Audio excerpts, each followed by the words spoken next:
改良過嘅一隻都已經。我琴日聽你老豆講話，整嗰個禽油，佢可以將呢個笑口棗整到啱啱好油，即係平時都係咁樣一樣味嘅啫，特別好味嘅，冇咁好食嘅。點樣啊碟咁樣？冇咁好食嘅。有得食啊！幾好，可惜見唔到隻貓咩？隻貓好醒目嘅，會喺度腳行嚟行去。呢個可以，不過有個問題咧，就下邊個蘿蔔係咁樣嘅，我仲有麵筋。縱觀三國呢個最好。魚水嚟。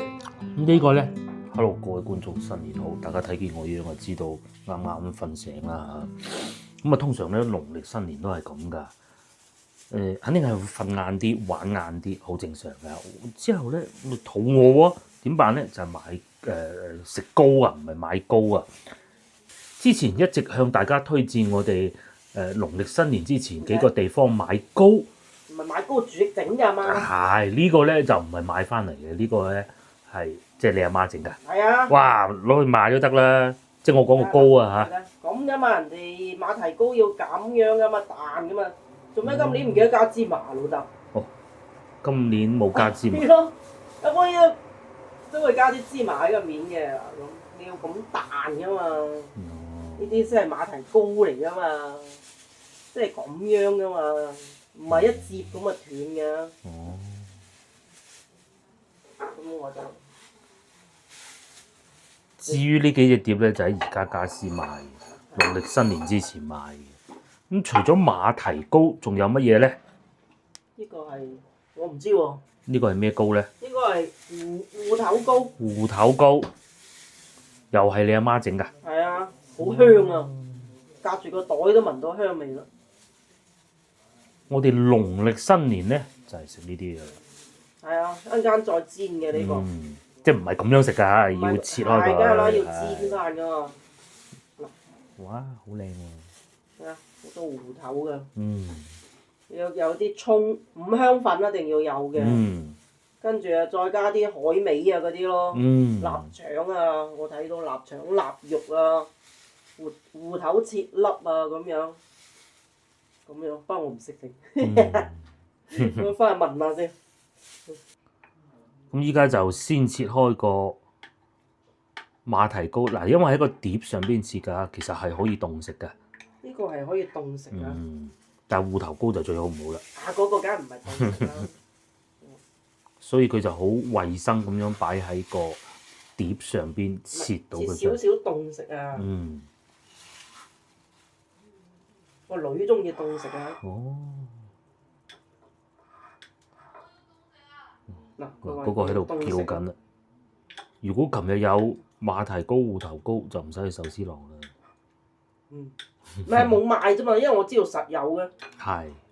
實有我就唔買。大家如果一路有留意我哋影片，就知道我哋其實農曆新年之前係唔會買啲糕，點解咧？因為我冇大人係會自己整嘅。係啊，反正我翻到實有糕。點都靚唔過佢整嘅。咁啊唔係嘅。咁啊唔係啊，咁冇必要使錢啊，係咪先？即係費事使錢。係啊。佢話要凍食，兩件凍食咯。然之後呢一邊咧就再切開。係啊，一定係要咁樣。糕嚟啊！你啲馬蹄粉唔靚啊，冇呢啲效果啊，同你講。所謂酒樓嗰啲啊，有時咧佢唔係咁樣依韌嘅嗰啲。一夾啊碎嗰啲咪唔掂咯。靚㗎啦，嗱咁樣絕晒刀㗎嘛。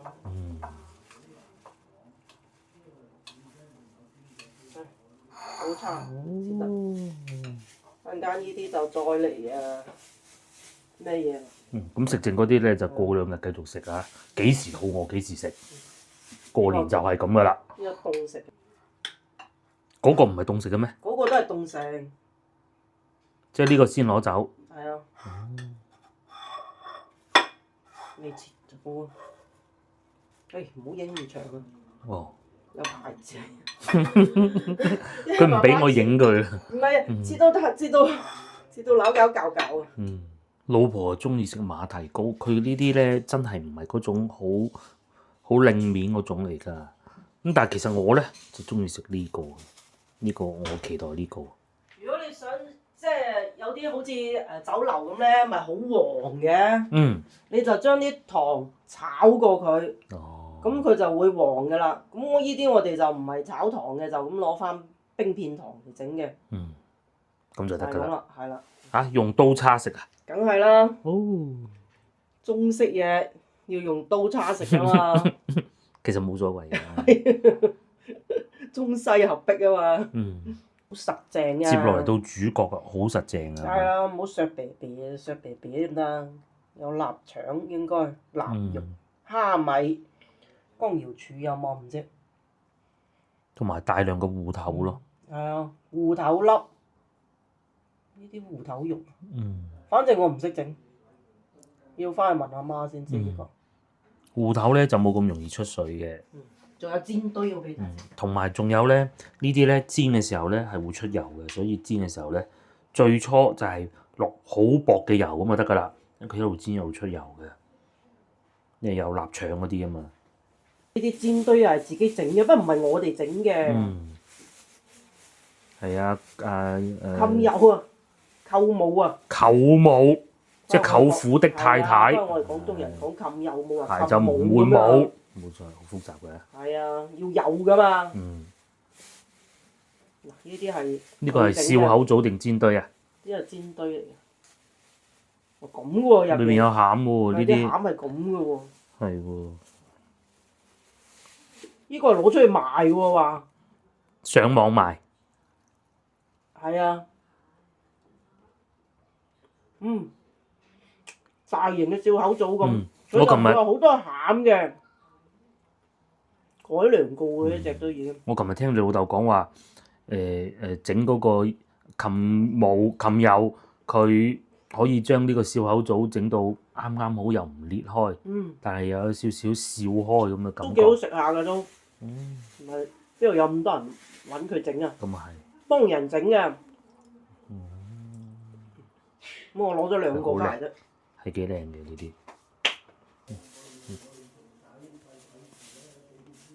幾好喎！佢又唔會太油。係真係好食啊！唔會好油，佢入邊又唔會話好多嗰啲餡。跟住咧，即係你可以當零食咁食嘅。係啊。接落嚟再切開佢，又唔係咁樣成條抌落去嘅。切到咧就大概呢個 size。差唔多。大概咁就係啦。咁佢而家咧就切定一啲，唔係食晒呢度係嘛？食晒熟。食晒呢度啊！你唔食我食啊！首先咧，佢就落少少油，少少好啦。咁啊，熱咗啲油佢。唔使太熱嘅，平底喎。唔襟玩嘅咪食呢啲咁嘅嘢喎。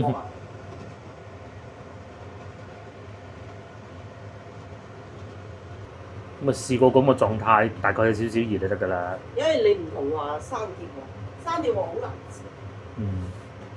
跟住就將啲蘿蔔糕，唔係芋頭糕擺上去。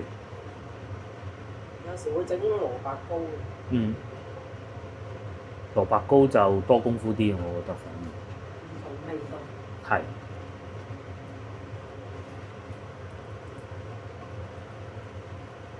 呢個咧就要煎到一種叫做外脆內嫩嘅感覺啊，係可以。我都唔夠放。另外咧，我哋中國人啊，就農曆新年咧就寓意高升啊，或者小朋友生得快高長大啊，所以就喜歡食糕嘅，有年糕啦、蘿蔔糕啦、芋頭糕啦。咁啊，蘿蔔糕係相對會最健康㗎啦。咁啊，芋頭糕當然亦都唔會話太大負擔，但係年糕就真係好少食嘅。年糕我中意食。你中意食年糕係嘛？咁啊，當然仲有馬蹄糕啦嚇。年糕少啲。馬蹄糕又好食。馬蹄糕就唔係間好食，你有時你要買靚嘅馬蹄粉㗎。至於呢邊咧，就已經開始聞到香味啦，好香啊！嗰啲芋頭糕。有油嘅香味啦，有嗰啲臘味嘅香味啦，個火千祈唔好開咁大啊嚇！如果唔係就會外邊就燶晒黑麻麻，裏邊咧就未熟嘅。咁啊覺得唔夠就再加少少油，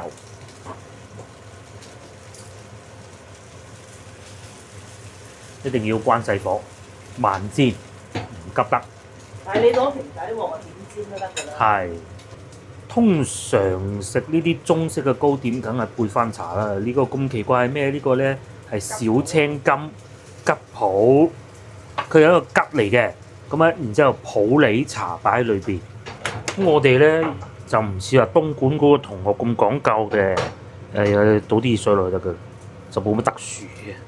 咁啊第一次梗係要洗一洗茶，同埋對住呢個位置沖水落去咯。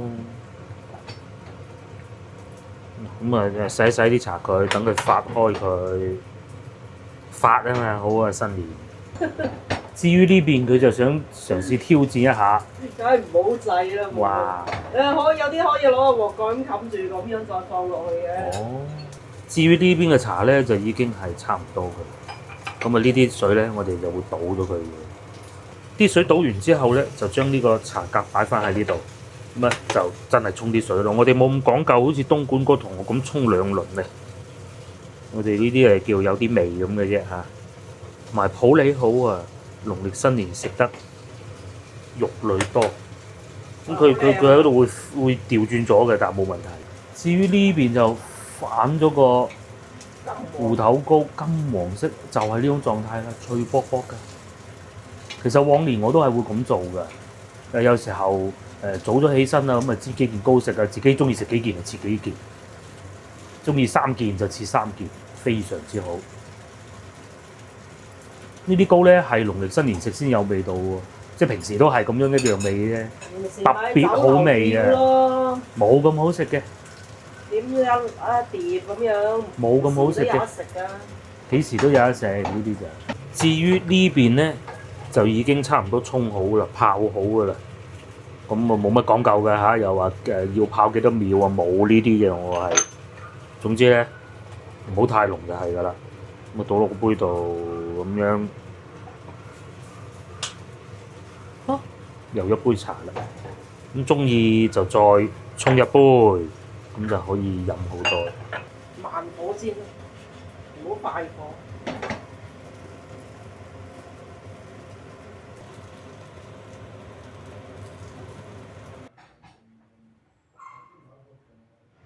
一睇知好食啦。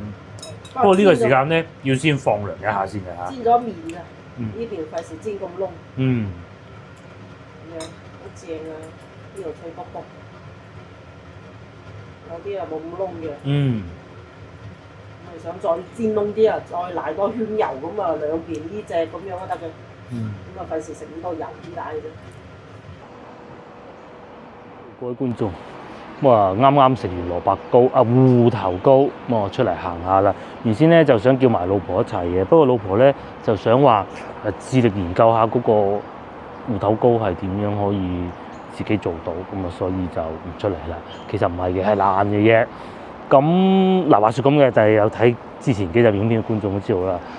農曆新年期間咧就多好嘢食啊！嗰碟白切雞我已經食過唔同花款啦，燒鵝亦都食咗好多品種。我而家有少少掛住嗰啲咧，公司後巷嗰啲頹廢午餐啊，或者朝頭早外賣嗰啲淡到無味嘅咖啡啊，要平衡下嘅，食得好嘢多。咁所以咧今日咧我就嚟東山口呢邊啊，揾下有冇呢方面嘅美食啦。小店確實又開咗咯喎！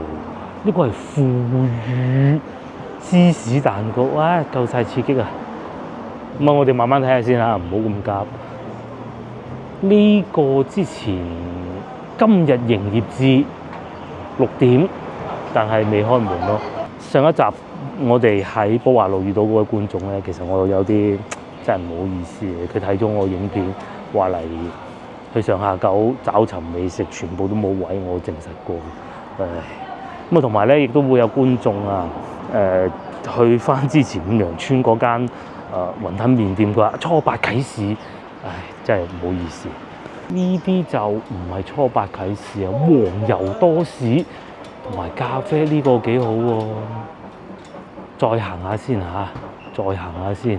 你話先頭嗰啲太西式啦，其實就有呢個嘅，我都好耐未食過。西關麵食世家都係唔錯嘅。至於呢個係呢個應該係唔係食嘢，呢個賣衫。而家行緊呢條路叫東華東路，冇錯啦。咁隔離咧，其實就已經係東山口啊，譬如話啟明社區嗰啲，裏邊會有好多小店啦，可能會有啲好獨立嘅，即係非連鎖式嘅餐廳啦，又或者係賣衫嘅地方啦。之後呢個係未開門嘅，咁同埋啲洋人都會過嚟呢邊遊玩，踩住部單車，好開心咁喎。我已經第2次見到佢嘅，佢兜咗第2個圈。呢度見到我仲落埋閘添。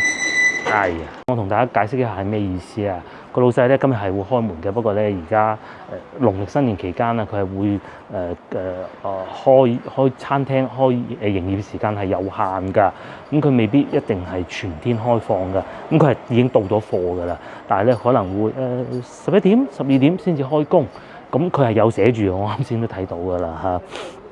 你已經貨到㗎啦，咁所以就唔係話完全唔開。做遊客生意咁好做，點解唔開啊？係嘛？俾 OT 咯，嗬！繼續往前行，我記得之前曾經喺前面食過一個好好味，同埋坐喺騎樓底嘅西式早餐，唔知有冇開啊？有開我都會試下嘅。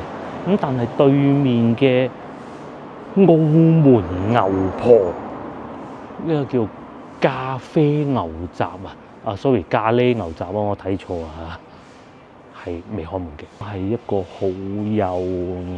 好與眾不同嘅街區。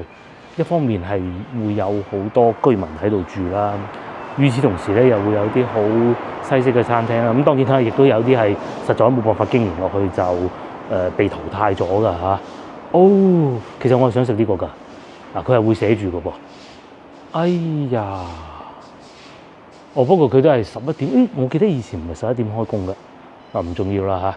總之今日唔開。我入過去龜崗嗰邊睇過嘅，平時食開嗰個餐廳食過1、2次咧，都有開門嘅。行下先啦，梗係。前邊仲有呢個土狗，都係冇開門嘅。呢間亦都係好出名㗎，喺好多外邊嘅社交媒體咧，都係會見到佢哋嘅。隔離呢度就賣衫咯，係啊，25蚊一件米奇老鼠，就係呢個啦，唔開門啊，但係佢都冇寫幾點鐘開門嘅。小店就係咁嘅嚇，佢未必會寫㗎。連鎖式梗係要寫啦，譬如話牡丹樓嗰啲，你唔寫唔得㗎嚇，總公司會查你㗎嘛。但係呢啲佢自己做老闆嘅，佢今日醒起啊，都係時候要開門咯，咁我就開門咯。個亦是如此啊！尋光記之前我都食過1次㗎啦，就係坐喺呢個位食嘅，但係裏邊黑麻麻未開門，休息中。行就龜崗嗰度噃，龜崗大馬路嗰度喎，嗰邊咧就少啲類似呢一種類型嘅餐廳啊。斜對面如意竹升麵都仲開住嘅。我之前想做個題材都係話農曆新年會唔會有好多店唔開門？但係好似呢啲咁獨立嘅小店，非連鎖式嘅，佢係唔會話俾你聽開門與唔開門嘅。咁冇辦法啦。咁有啲可能會晏啲咯。大家都係要碰運氣，通常食呢啲都係咁啊。非農曆新年期間會好啲，但係好多觀眾可能唔係農曆新年期間未必會翻嚟係嘛，冇辦法。面好出名嘅豆沙餐室都冇開門啊，同埋啲車擺到嗰啲花跌晒落嚟嘅，都唔開走啊！睇嚟停咗一段時間嘅啦。呢個今日應該會開門嘅喎，牛腩牛雜、極品蝦棗、蜜糖叉燒，下次有機會試下先嚇。點解知道佢開門咧？啲貨已經擺晒喺門口嘅啦。咁有個觀眾就話：喂，怕唔怕有人攞咗啲貨走啊？其實冇嘅。係唔會有人咁樣立咗啲嘢走嘅。飲酒嘅，飲酒梗係唔會咁早開門啦。即係一路玩貓一路飲酒啊，得唔得㗎？呢度仲搞笑，佢樓上咧唔中意樓下喺啲鋪頭啊，所以咧淋水啊。咁你客人點坐咧？真係陰公。咁一係外帶咯，同埋佢係10點鐘先至開工嘅，但係而家都可以點餐嘅喎。咁但係咁樣淋住水冇到嘢嘢啊。係啊，係會有呢啲現象出現嘅。冇辦法啦，我係行翻過去嗰邊食以前食過嗰啲啦嚇，喺呢度過得到去啊，我記得係會有好多好得意嘅鋪頭。呢個應該係影相嘅，俾啲後生。呢啲係影呢啲貼紙相係嘛？係咪咁叫啊？以前係咁叫嘅。我哋嗰個年代都係咁樣影嘅啫。呢度好多鋪頭，好多屋啊，都係租咗俾啲鋪頭㗎。有啲咧賣啲產品咧係好新潮，譬如呢個咁係咪嗱布布？係咪嗱布布啊？我睇唔清。哦，sorry，唔係嗱布布嚟嘅，個馬騮頭嚟嘅。係咪馬騮頭嘅？我都睇唔到。呢個後邊咧，你又聞到人哋廚房喺度炒緊餸，我都聞到係青瓜炒牛肉。東山口就係咁有趣嘅一個地方嚟嘅。以前啲洋房嚟嘅，有啲就出租咗，有啲咧就賣下包包啦，有啲又俾人影下相啦。個車就停喺自己屋企門口就得㗎啦，好舒服㗎。我都好少行到入嚟呢個區域嘅，不過大概方位記得就冇問題㗎啦。就係呢度行翻出去，就係 Captain 嗰間店啊。學生咧嘅遊客咧係唔會中意去，琴日我哋開嗰啲上下九啊嗰啲嘅，嗰啲有少少第一個可能會俾啲外省嘅遊客會嚟啦，佢哋未必會去到珠江新城，唔係話人哋消費唔起嚇，事實上佢哋可能會食得更自在，但係後生一定係唔會，佢哋會喜歡嚟翻呢啲。好老實講，呢邊呢啲咧唔係話你要花好多錢啊，影下相啊，飲杯咖啡啊，一樣係可以好開心嘅。行過你又聽見啲貓咪喺條街度行過，咁你又可以捉住佢玩下影下相啦。有啲鋪頭究竟佢賣咩嘅咧？年輕人就喜歡發掘噶嘛，不過年輕人未起身啦。通常年輕人都係會比較遲起身嘅。呢度仲有個雪人添，呢個飲雞尾酒嘅。方向行過去就係先頭我哋經過東華東路嗰個方向噶啦。咁喺呢度上邊東山印象其實都好多好小眾嘅餐廳，即係非連鎖式嗰啲啊。又有西餐食啊，不過都係未開門㗎嚇。睇嚟我呢個阿叔都係嚟得太早喎。近呢度廟前西街，咁大家睇見鏡頭畫面都知道，即係唔會有嗰啲大魷魚串啊各種嘅。前邊都有 DQ。咁同埋咧，有個小妹妹行出嚟嗰度咧，其實有啲飲茶㗎。咁喺呢度有2到3間可以飲茶嘅地方，呢度係其中一個。呢度叫做金城賓館，如果我冇記錯嘅話，呢度，因為我喺裏邊停過車嘅。咁佢係有啲飲茶㗎嚇，呢度係其中一個。但係平時佢係食湘菜嘅，據說都唔錯㗎嚇。冇錯，金城賓館。好開始開咯喎，10點啦嘛，仲唔開門？雪糕店又開啦，呢個係食意大利雪糕嘅又開啦。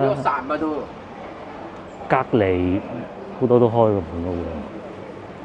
大家可能唔知道呢個係咩，其實喺廣州市區都唔係成日見得到嘅。呢邊咧係相機嚟嘅，成 set 㗎。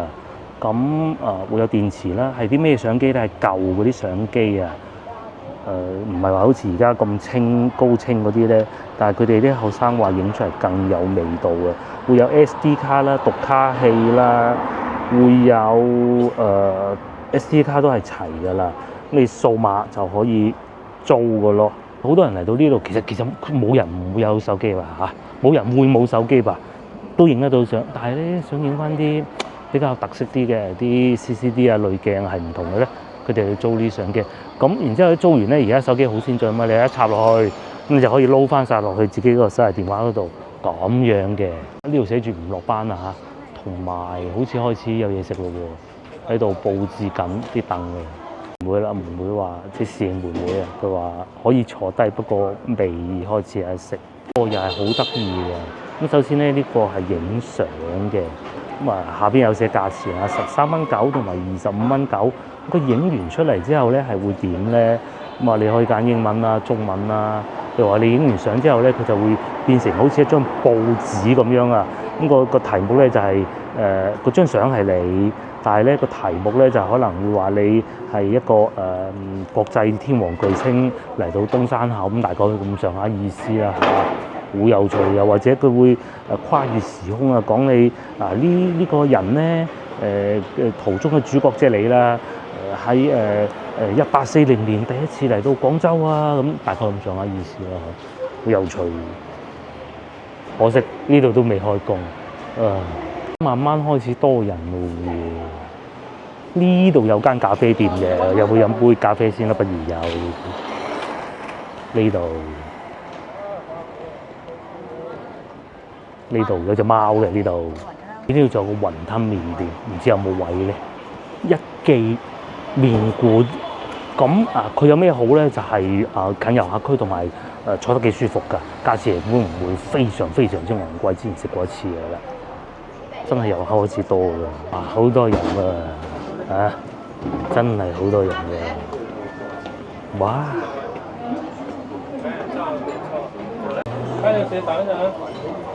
連呢啲鋪頭都陸陸續續開門啦，咁夠10點㗎啦，係啊！咁去翻前邊呢個咖啡店食早餐咯，唔係呢個，係前邊呢度。同埋見到都有啲叔叔阿姨嚟食嘅，係飲咖啡呢度。呢個早餐就到咗啦，呢個貓頭咖啡啊，咁佢係有隻貓嘅以前。今日隻貓可能去咗揾朋友玩啊，都幾旺㗎。呢度樓上就應該唔會有人倒水落嚟㗎啦。同埋咧，因為我已經食過少少嘅糕啊，所以其實唔使食好多。幾好喎！個牛個包係熱㗎，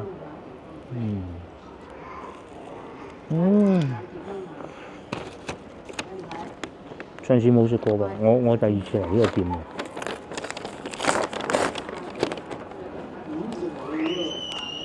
佢外邊係脆，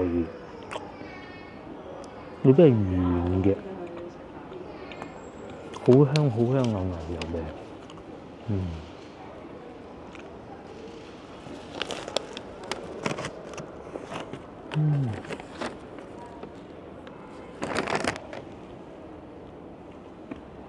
農曆新年咧，食得嗰啲白切雞多咧，要食翻呢啲啊！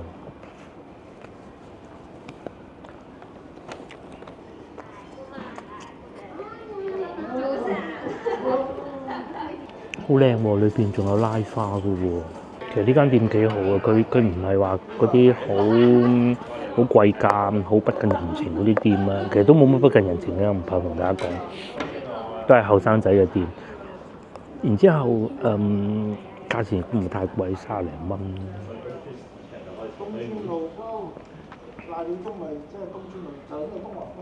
啱先問我要咩咖啡豆，我話唔好太酸啊，都覺得我唔係好受得酸。但係呢個牛角包我好滿意，好滿意。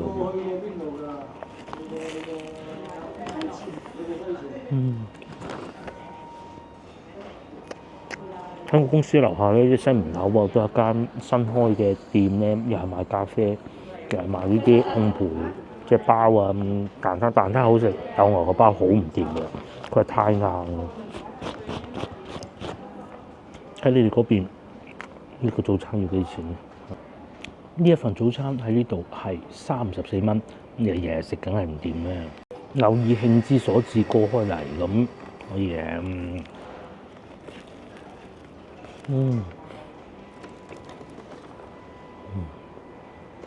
幾好，可惜見唔到隻貓咧。隻貓好醒目嘅，會喺你腳行嚟行去。咖啡咧我就飲完啦。呢度咧都好多街坊過嚟買咖啡飲，你真係估唔到。呢種環境坐住咧好舒服，唔係嗰種趕住你走好多遊客。突然間喺一個遊客區有咁嘅咖啡店咧係幾好。即係咖啡，即係我唔識欣賞啊，唔好講好與不好。但係都唔重咧，遊客也好，你係附近街坊也好咧，我相信你會愛上呢度。所以真係好多人嚟買咖啡。至於對面就已經開門啦，我係咪應該買個漢堡包翻嚟俾個女食下咧？學生中意東山口有原因，因為始終唔係全部都係連鎖式嗰啲咧。即使可能其他地方有分店都好啦，也就係僅此一間半間而已，就唔係全國都一樣。你去到長沙，你去到武漢食到嗰啲味係一樣嗰種感覺，嗰啲咧係適合去天河。天河咧就要穩陣，因為你帶住個細路咧，你唔知道個漢堡包係咩味咧就唔得嘅嚇。呢邊咧就唔同啦，你係可以發掘一啲新嘅嘢啦，又或者影下靚相咁，好過癮啊！呢度我就想再睇下好彩有嘢食未咯。個批正喎，哇，夠晒肥啊，都係唔好啦，走啦。咁但係如果係有嘅咧，亦都係可以咁樣坐住喺度食。呢個咧就相對冇咁社區啊，遊客少少嘅，就望住條馬路食咯。其實呢兩間我都食過，我食過不多嘅咋。繼續行啊！前面個雲吞麵咯，個雲吞麵如果你唔中意食啲西式嘅，因為如果你喺外邊翻嚟你日日食嘅，你冇理由翻嚟東山口仲食呢啲嘅。不過唔係嘅，其實好似我咁咧，大家都見到呢幾日食幾多白切雞啊、大燒鵝啊，係好食嘅，係真係好嘅。但係你係會厭嘅，就正如咧，如果你喺外邊翻嚟咧，即係你已經食咗7日啦，嗰啲雲吞麵好到不能再好，但係又點咧？食咗7日啦已經，你係會掛住喺你嚟嗰個地方，可能係外國嗰啲咖啡啊，嗰啲淡到好似洗鑊水啲咖啡啊，雲吞麵係唔錯㗎嚇，不過已經過咗啦，咁啊只能留到下次啦。鋪頭已經開門啦喎，嗰啲杯幾靚嘅，佢唔係千篇一律，唔似話外邊都會有咁嘅感覺咯嚇。即係你去一個剔咁，其實係全部一樣噶嘛。多咗好多呢種大頭貼啊，即係貼紙相，係啦，我終於記得個名啦。貼紙相嘅鋪頭，又買下影下，唔買都可以影嘅。呢個係小紅書嘅推廣嚟㗎，整隻獅子頭喺度啊！咁隔離呢個鋪咧係新開嘅，賣女裝嘅。哇！喺度開車開到咁急嘅咧嚇，咦有位咯喎嚇，幾好㗎嗱！我推薦大家坐呢個位，你可以望住條街咁喺度食住個靚雲吞麵，個價錢大概係20到30之間啦，幾好㗎。哦，仲有呢個添，12.9蚊。原始都係會有呢啲㗎嚇。嚟我往市場嗰個方向行下，即係龜崗啊，喺呢度過去嘅。咁啊行下啲舊社區睇下多唔多人，不過都係遊客居多嘅。哇！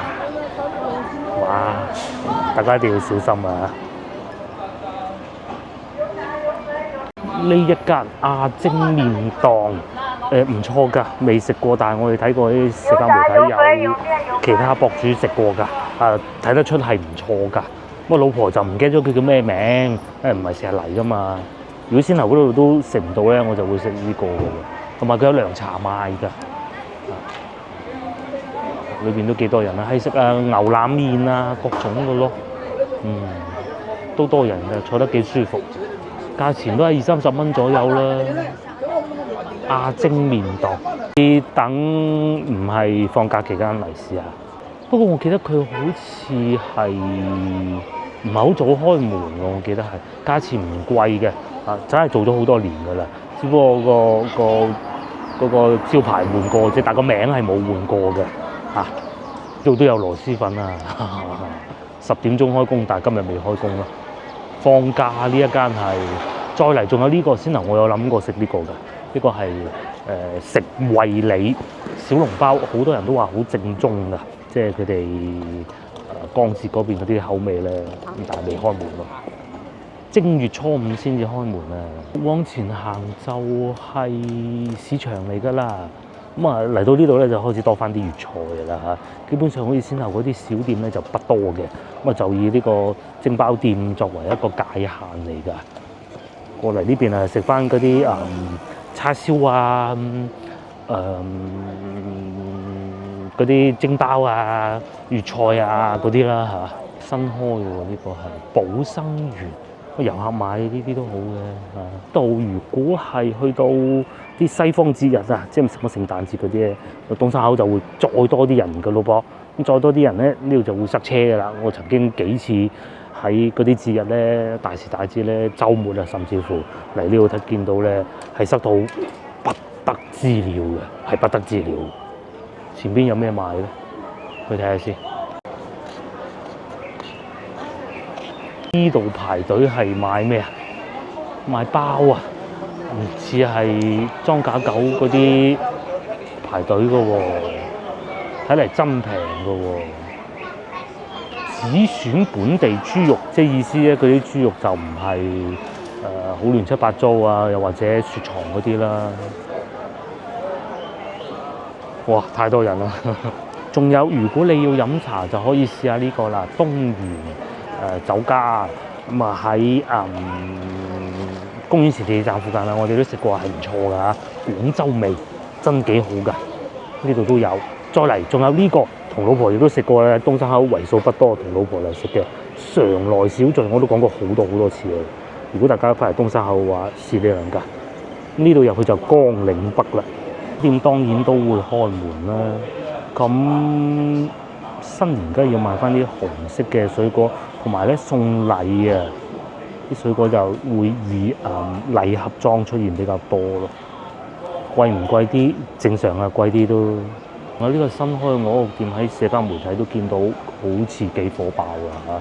不過就休息放到初8、初9先開工，價錢亦都唔係好貴。下次有機會嚟試下。哇！鵝肉加鵝肝飯啊，唔使去汕頭食啦。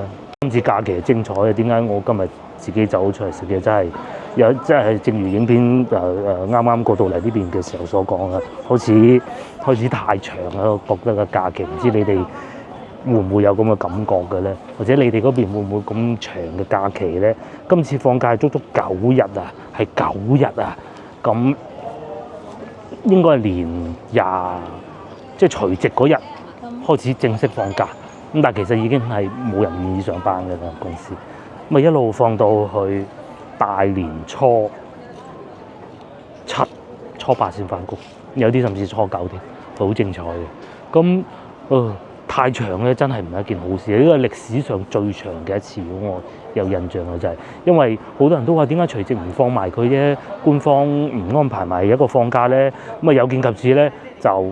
安排放假嘅部門咧就決定，既然都係咁啦，不如就都佈置埋係一個假期咁咯。哇！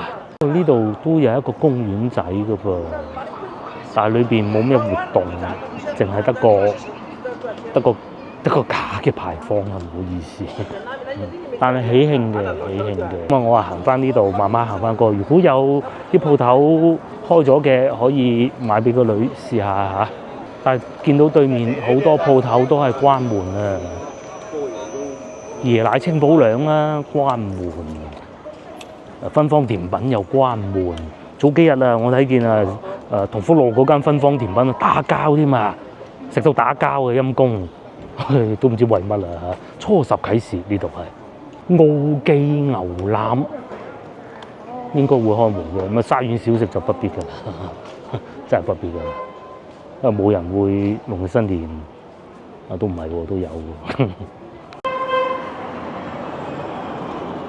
仲有啲社區店都會開門嘅，呢個係天潤集團啊，但唔見有賣菜咯，淨係賣下啲雞蛋，同埋開始又見翻啲咖啡店啦。有嘢食咯，都炸薯仔嘅。你買咗咖啡咧，亦都係可以咁樣坐住喺度飲杯咖啡，好舒服㗎。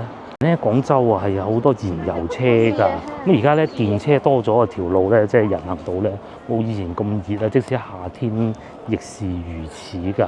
咁就唔會太辛苦，你可以坐喺路邊慢慢嘆下啲咖啡。如果換做以前，你冇辦法做得到，邊可能咧？個係日式居酒屋初5啟示，幾好喎！今日至美齋都係會開門嘅，呢啲國企肯定會開。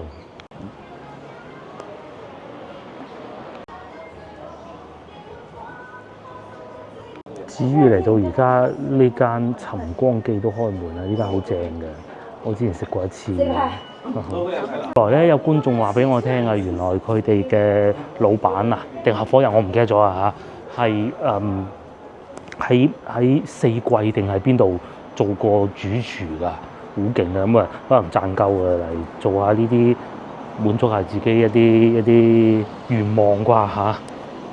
有機會再食，狗仲係未開門嘅。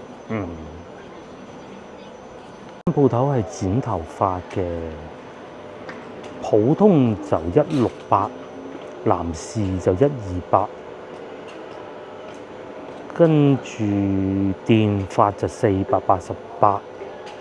咁啊電髮就冇得講啦，電髮梗係貴㗎啦。主要係剪頭髮168，新正頭咧就冇人去搞個頭髮嘅嚇，甚至乎如果擺住以前咧洗頭都唔俾嘅，咁而家就唔會㗎啦嚇，你日日洗都冇問題嘅。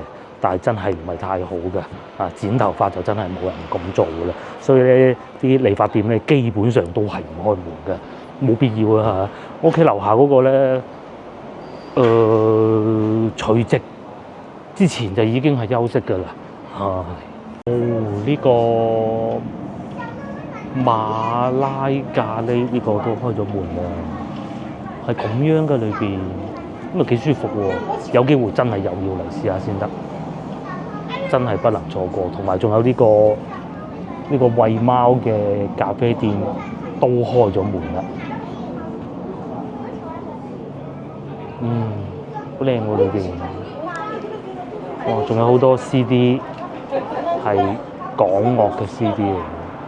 我見到有張學友啦、張國榮啦，以及其他嚟就係賣呢啲雜貨鋪啊，好融合嘅呢度係。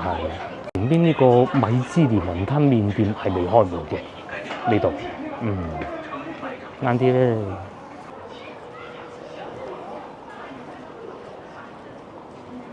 等到佢開門，我亦都終於點到餐啦！原來咧係食港式小食啊，甚至乎仲有黯然銷魂飯嘅。不過咧嗰個黃油多士咧就冇噶啦嚇。咁我點咗幾樣嘢啊，俾個女翻去嘆下，佢食得好嘢多，呢排要食下呢啲街頭美食先得嘅。魚肉燒賣係我最愛，仲有大魚蛋，長洲手製大魚蛋，唔使去長洲啦，同埋沙爹牛雜咯。個老婆應該中意呢個嘅，過年就係咁啊，冇大魚蛋啊，得細魚蛋嘅。咁細魚蛋係細魚蛋啦，冇所謂嘅。等緊我嘅外賣，睇見對面呢個咧係東山口附近一個貴價樓盤嚟嘅，叫京士柏，即係皇帝的公園啦。阿保安啊，仲會見到啊，的車到啊，扶埋啲長者上車㗎，好貴啊呢度。好貴嘅，至於我就繼續等我嘅細魚蛋啦嚇。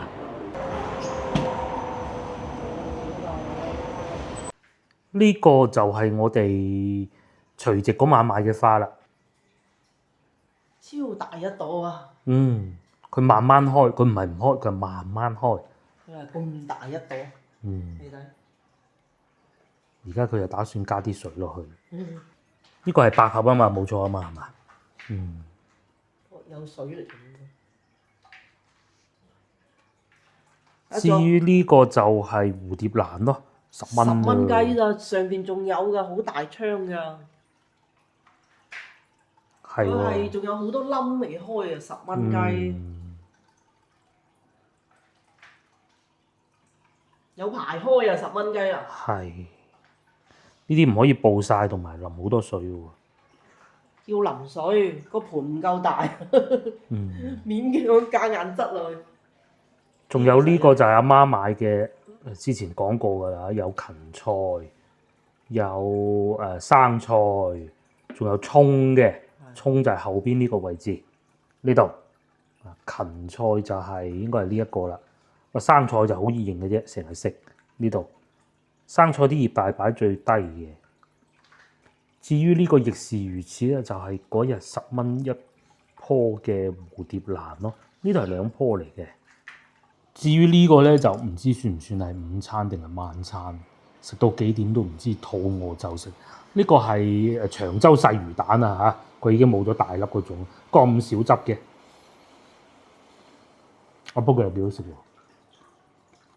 仲有呢個我最愛嘅魚肉燒賣，都係冇汁嘅。咁點下蘿蔔呢邊呢啲汁啦，呢啲辣醬。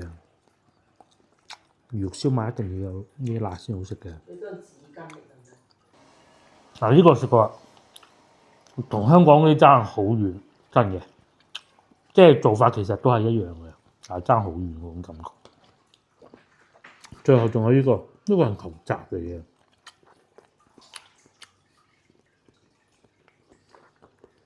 唔係好多啫喎。呢個可以，不過有個問題咧，就下邊個蘿蔔係咁樣嘅。仲有麵筋。縱觀三角呢個最好。魚水嚟㗎。呢個咧，中間如果多啲汁就好啦。呢個咧最失色，呢個我食咗嘅。呢個就係之前夏天嗰陣喺香港美食節買嘅辣椒醬，落埋少少落去，得翻咁少，應該咁樣好食啲。嗯。